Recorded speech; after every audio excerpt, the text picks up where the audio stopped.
শুধু আপনারাই থাকবেন না দিল্লিতে বসে বসে থাকেন ওখানে চক্রান্ত করেন কে বাংলা টাকাটা বন্ধ করে দেওয়া যায়, কিভাবে একটা কিছু ফাইলে নোটশিট তৈরি করে কোয়ারি করে দিয়ে টাকাটা আটকে দেওয়া যায়, একটা কিছু শান্তিপূর্ণ ভোট হোক, মানুষ যাকে মনে করবে তাকে ভোট দেবেন, অসুবিধা নেই। কিন্তু আমি তৃণমূল কংগ্রেসের প্রার্থী হিসাবে, তৃণমূল কংগ্রেস সৈনিক হিসাবে আমার দায়বদ্ধতা আছে আমার প্রার্থী, আমার পরিবেশে দাঁড়ানো, আমার সমর্থকদের খাওয়ার চেষ্টা আমি করবই। এটা আমার নৈতিক দায়বদ্ধতা। আমার যারা সমর্থক অত্যাচার হয় আমি যাবো না সেখানে। এই কথাটা বলার পরে কি হলো, ঝুলি থেকে বিড়ালটা বেরিয়ে পড়লো। ডিটেনশন ক্যাম্পটাকে যেরকম রাখা হয় কাউকে দেখানো হবে না, পাঠানো পরে হবে পরে। এই যে সিএ হয়েছে না, এর পরেই আসবে এনআরসি। ডিটেনশন ক্যাম্পে রাস্তা বানানো হচ্ছে, বুঝতে পারেনি, অসতর্ক মুহূর্তে কথাটা বেরিয়ে গেছে। কে বলেছেন শুনবেন?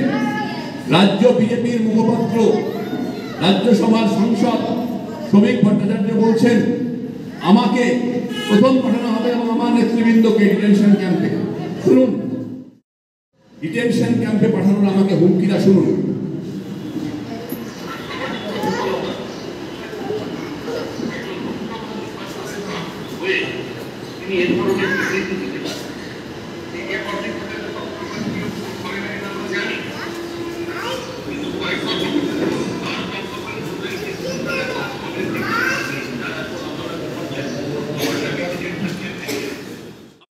হিম্মত থাকলে আমার এবং আমার সমর্থকদের, আমার নেতৃত্বকে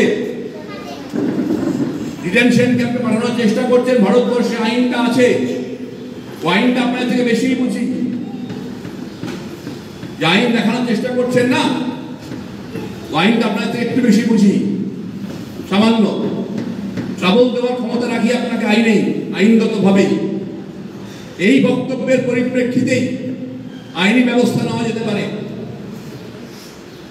আপনি সভ্য ভারতবর্ষে দাঁড়িয়ে একজন মানুষের, আমি প্রার্থী হই বা না হই ইম্পর্টেন্ট নই, যে কোনো সাধারণ মানুষকে আপনি হুমকি দিচ্ছেন, ডিটেনশন ক্যাম্পে পাঠিয়ে দেবেন।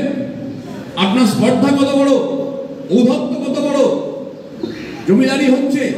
যাকে পছন্দ তাকে পাঠিয়ে ক্যাম্পে, মেরে দাও গ্যাস চেম্বারে। আমি বলেছি এক প্রসঙ্গ